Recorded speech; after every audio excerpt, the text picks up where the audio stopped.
We're just 3 days, can you believe it, away from perhaps the most highly anticipated presidential debate that many people can remember. Joining me now to talk about what to expect, Joel Silberman, a media strategist and trainer at Democracy Partners, who has worked with politicians like Senator Elizabeth Warren on the debating. Joel, thank you so much for joining us. My pleasure. Thank you so much. Okay, quick react. What are you looking for Monday? Let's start with Hillary Clinton. Well, I think that this is Mrs. Clinton's chance to give us a warm knowledge. This is about knowledge and experience, deep knowledge, and she has to have a warm conversation with America. That's the trick of it. Now, look, we all have talked about how women are being judged differently. Does she smile enough? What's her voice about? I say have a warm conversation from your heart and stop this sexist conversation. Let's get to it. The first presidential debate here at Hofstra University that could draw up to 100 million viewers. I want to bring in Joel Silberman from Democracy Partners. He's helped prepare members of Congress for debate. Secretary Clinton is expected to win, but I will say the expectations game are a trap. Yeah. Because they seem to be saying that as long as Mr. Trump stands up and doesn't sigh or flip his lid or go off the rails, that was presidential, and that's hardly a presidential standard. This isn't America's Got Presidential Talent. Donald Trump, what do you expect from him? Well, that's the wild card, isn't it? Which Donald shows up? I think that we have to raise the bar.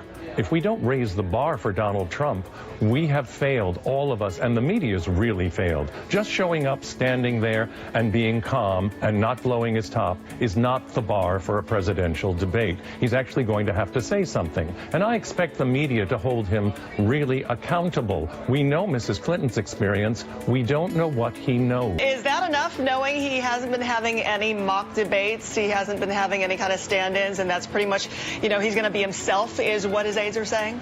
Well, I don't think it's enough in the real world, but in Donald Trump's world, who's been running as a campaign by headlines, probably that makes him very happy.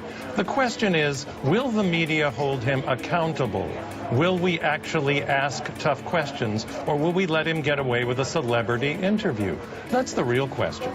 You already see Donald Trump saying he doesn't believe moderators are supposed to fact check. Well, first of all, I think the moderators are fact checkers. I think we are journalists if we are moderators. And if you're an umpire at a ball game and you don't call balls and strikes, but you're just there behind the plate waiting to see when the pitch hits the batter and then say go to first, that's not an umpire. So working the refs is not an acceptable strategy, and lowering the bar is not an acceptable strategy. This isn't Dancing with the Stars or The Voice or America's Got Presidential Talent. We're talking about the leader of the free world. So let's ask some real questions and hold them accountable. And there's whole news departments. I'm sitting in a newsroom full of people that are more than willing to fact check. So let's get to it. Do you think, Joel, last word, that we'll end up seeing that back and forth when it comes to this and the mudslinging? Do you expect that to happen? Actually, I don't. Actually, I think Mr. Trump will surprise us and give a reserved performance. I would imagine they're calming him down as we speak because they want to have the element of surprise. And in this case, the element of surprise of not being a bully might be something that America goes, well, that wasn't too bad. Not good enough. If Mr. Trump dare bring up infidelity, I would remind him that people in glass houses should do the nasty in the basement because he's a well-chronicled adulterer. So that isn't a useful thing for him. I think that doing this on Twitter is just simply setting the stage for the theater and a giant distraction. I want to have a real conversation with the candidates. America deserves that, not this distraction. Joining me now, Joel Silberman, a media strategist at Democracy Partners, who's worked with politicians like Senator Elizabeth Warren, preparing for a debate. The unraveling of Donald Trump last night. Like, she hit him with the dad and that you're not self-made.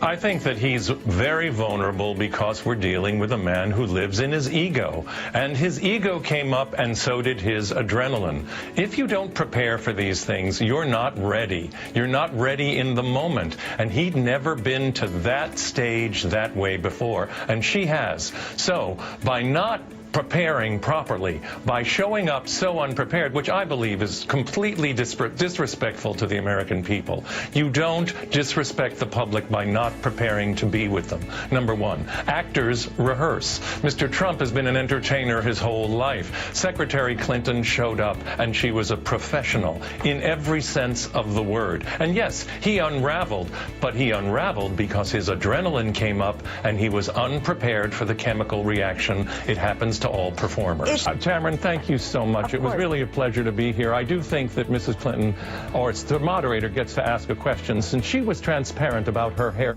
right from the beginning by saying, "You'll never see my hair get white." Someone should ask Mr. Trump, what color is that? I'm just asking. That might be a debate for Comedy Central.